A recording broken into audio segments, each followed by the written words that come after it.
கிறிஸ்து இயேசுவில் எனக்கு பிரியமான என் அன்பு சகோதர சகோதரிகளே, அன்பன்னையின் குழந்தைகளே, வணக்க மாதத்தின் 28ஆம் தேதி இன்று அன்னை மரியாள் அனைத்து புனிதர்களுடைய அரசி என்கின்ற சிந்தனைகளோடு நாம் அன்னை மரியாள் கரம் பிடித்து இந்த நாளிலே பயணிப்போம். புனிதர்களின் அரசி என்று அன்னை மரியாளை ஏன் அன்னையாம் திருச்சபை சொல்லுகிறது என்று சிந்தித்து பார்க்கின்ற பொழுது, புனிதர்கள் என்பவர்கள் யார்? முதலில் அந்த சிந்தனையோடு நாம் இன்றைய நாளிலே பயணிப்போம்.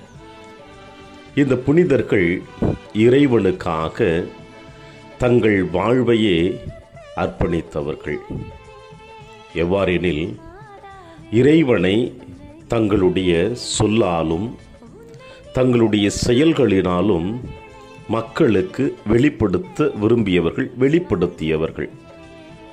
எவ்வாறு நம் ஆண்டவர் இயேசு கிறிஸ்து இந்த மண்ணுலகில் மனிதனாக பிறந்து தன்னுடைய வார்த்தையிலும் செயலிலும் தந்தை கடவுளை வெளிப்படுத்தியது போல, இந்த மண்ணுலகிலே ஜென்ம பாவத்தோடு பிறந்து தங்களுடைய வாழ்நாட்களிலே இறைவனை இணைத்து கொண்ட பிறகு பாவத்தை முழுவதும் தவிர்க்க விரும்பி தன்னுடைய சொல்களினாலும் செயல்களினாலும் இறைவனை மக்களுக்கு வெளிப்படுத்தியவர்கள். இவருடைய ஒரே குறிக்கோளாக இருந்தது இது மட்டும்தான். இன்னும் ஆழமாக நாம் சிந்தித்தோம் என்றால், இவர்கள் மக்களை இயேசுவிடம் அழைத்து செல்ல வேண்டும் என்பது தலையாய கடமையாக இவர்கள் நினைத்திருந்தார்கள். இதற்காக எல்லாவற்றையும் ஏற்றுக்கொள்வதற்கும் சித்தமானவர்கள்தான். எல்லாவற்றையும் என்றால், தங்கள் வாழ்வில் சந்திக்கக்கூடிய யதார்த்தமான சந்தோஷமாக இருக்கட்டும், எதிர்பாராத துயரமாக இருக்கட்டும், வேதனைகளாக இருக்கட்டும், அல்லது இறைவனை இந்த மண்ணுலகிலே மக்களுக்கு எடுத்து சொல்லுகின்ற பொழுது அதற்கு எதிராக, இவர்களுக்கு எதிராக போர்க்கொடி தூக்குகின்ற பொழுது அதில் இவர்கள் சந்திக்கக்கூடிய இடர்பாடுகள் எதுவாக இருந்தாலும் அதை ஏற்றுக்கொள்ள இவர்கள் சித்தமானார்கள். கத்தோலிக்க திருச்சபையிலே இப்படி எத்தனையோ புனிதர்களை நாம் காண முடிகிறது. இவர்களுடைய சிறந்த பரிந்துரைகளினால்தான் இருந்து கொண்டு இயேசுவிடமிருந்து உதவிகளை பெற்று தருபவர்களாகவும் செயல்படுகிறவர்களாகவும் நாம் காணுகின்றோம். இப்புனிதர்களுக்குத்தான் நம்முடைய அன்னையாம் திருச்சபையிலே நாம் காணுகின்ற பொழுது நினைவு விழா, விழா கோலங்கள், திருவிழாக்கள், பெருவிழாக்கள் எடுத்து இந்த அன்னையாம் திருச்சபையிலே நாம் அனைவரும் இவர்களை பற்றி அதிகமாக சிந்தித்து இவர்களுடைய பரிந்துரையின் வழியாக நமக்கு கிடைக்கின்ற எல்லா பேறு பலன்களையும் இந்த மன்னகத்திலே இறை பிரசன்னத்தோடு வாழ்ந்து கொண்டிருப்பதிலே எந்த விதமான ஐயமும் இல்லை என்பதை நாம் காண முடிகிறது. ஏனெனில், இவர்கள் கிறிஸ்துவ விசுவாசத்தில் வளர்ந்து நம்மையும் மற்ற மக்களையும் அதே விசுவாசத்தில் வளரச் செய்தவர்கள். இதற்கு சான்றுகளே தேவையில்லை. அந்த அளவிற்கு இயேசுவின் சீடர்கள் ஆண்டவர் இயேசு கிறிஸ்துனுடைய விண்ணகம் சென்று அவருடைய ஆவியினுடைய வருகைக்கு பிறகு அவர்கள் ஒவ்வொருவரும் எத்திசையிலும் சென்று, உலகம் எத்திசையிலும் சென்று இறையாட்சி பணிக்காக தங்களை ஈடுபடுத்தி கொண்டவர்கள்தான். அவர்கள் பெற்ற விசுவாசத்தை தங்களுக்குள் வளர்த்து அந்த விசுவாசத்தை சந்திக்கின்ற ஒவ்வொரு பிள்ளைகளுக்கும் அவர்கள் எடுத்து கொடுத்ததினால்தான் இந்த அளவிற்கு அவர்கள் விசுவாசத்தில் வளர்ந்ததும் வளரச் செய்ததும் இனியும் வளரச் செய்வதற்கும் அடிப்படை காரணமாக இருக்கிறார்கள். யோவான் எழுதிய நற்செய்தி 17ஆம் அதிகாரம் 24வது இறைவசனத்திலே நாம் இவ்வாறு வாசிக்க கேட்கிறோம். தந்தையே, உலகம் தோன்றும் முன்னே நீர் என் மீது அன்பு கொண்டு எனக்கு மாட்சி அளித்தீர். நீர் என்னிடம் ஒப்படைத்தவர்கள் என் மாட்சியை காணுமாறு அவர்களும் நான் இருக்கும் இடத்திலேயே என்னோடு இருக்க வேண்டும் என விரும்புகிறேன் என்று நாம் வாசிக்க கேட்கின்றோம். இது எதை குறிக்கிறது என்றால், இயேசு இவர்களை குறித்தே பேசியதைப் போல நம்மால் காண முடிகிறது. இவர்கள் விண்ணகத்தில் நிற்கின்றார்கள் என்பதை பவுலடிகளார் எபேசியருக்கு எழுதிய திருமுகம் 12ஆம் அதிகாரம் 22 மற்றும் 23வது இறைவசனத்திலே நாம் வாசிக்க கூடும். அதாவது, நீங்கள் வந்து சேர்ந்திருக்கும் சீயோன் மலை வாழும் கடவுளின் நகர். தொடர்ந்து போகிறது இந்த வாசகங்கள். விண்ணகத்தில் பெயர் எழுதப்பட்டுள்ள தலை பேரானவர்களின் திருச்சபை விழா கூட்டமென அங்கே கூடியுள்ளது என்று பவுலடிகளார் கூட இந்த அளவிற்கு இந்த புனிதர்களுடைய கூட்டத்தையும் பற்றியும் அனைத்து புனிதர்களுடைய நிகழ்வுகளை பற்றியும் கூட இவ்வாறு எழுதுகிறார்.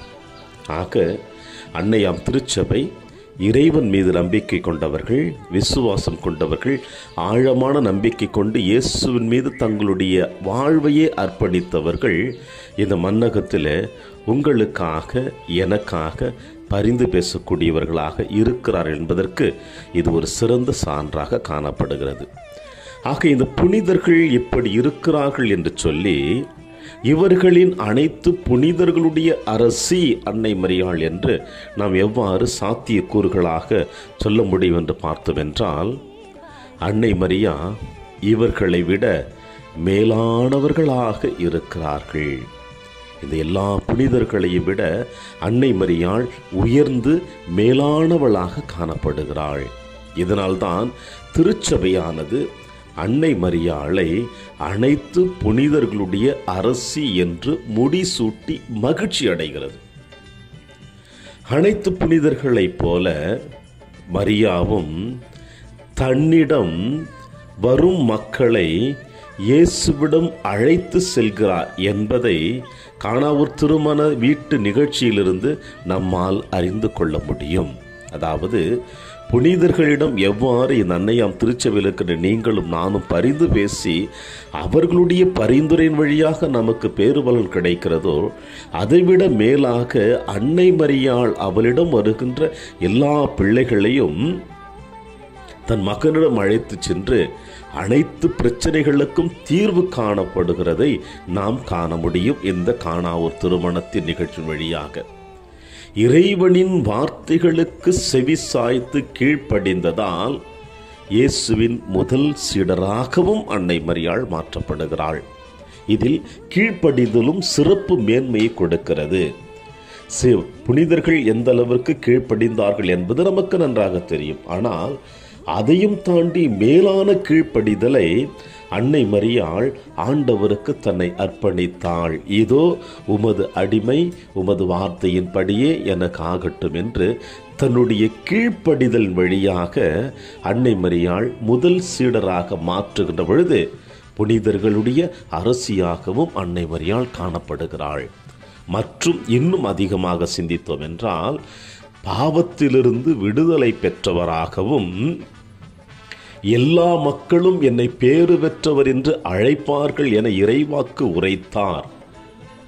கடவுள் கூறிய வார்த்தைகளை முழு மனதோடு நம்பி ஏற்றுக்கொண்டார். அவருக்காக தன் வாழ்வையும் கொடுத்தார். அவரோடு இருந்தவர்களும் அவ்விசுவாசத்தில் வளர உதவி புரிந்தார். இதன் காரணமாகத்தான் அனைத்து புனிதர்களின் அரசியாக காணப்படுகிறாள்.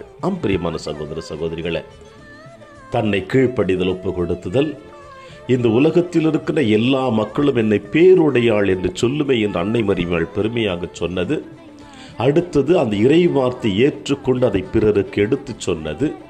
அந்த இறை வார்த்தையை முழுவதுமாக நம்பியது.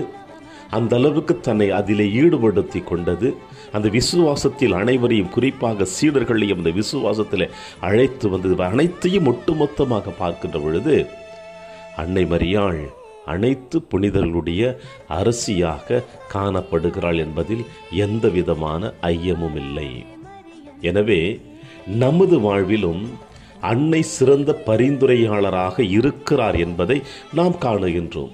ஏனென்றால் அந்த தாயினுடைய திருக்கரங்களை நாம் பிடிக்கின்ற பொழுது அதில் கிடைக்கின்ற ஒரு அலாதி பெரிய மகிழ்ச்சி வேறெதிலும் நமக்கு இருந்து விடாது. எனவே அந்த அன்னை மரியாளுடைய அரவணைப்பு, அவளுடைய பங்களிப்பு அவளுடைய பாதுகாப்பு, அவளுடைய வழிநடத்துதல் இந்த மண்ணுலகிலே உங்களுக்கும் எனக்கும் நிறைவாக இருக்கிறது என்பதற்கு நீங்களும் நானும் சாட்சிகளே.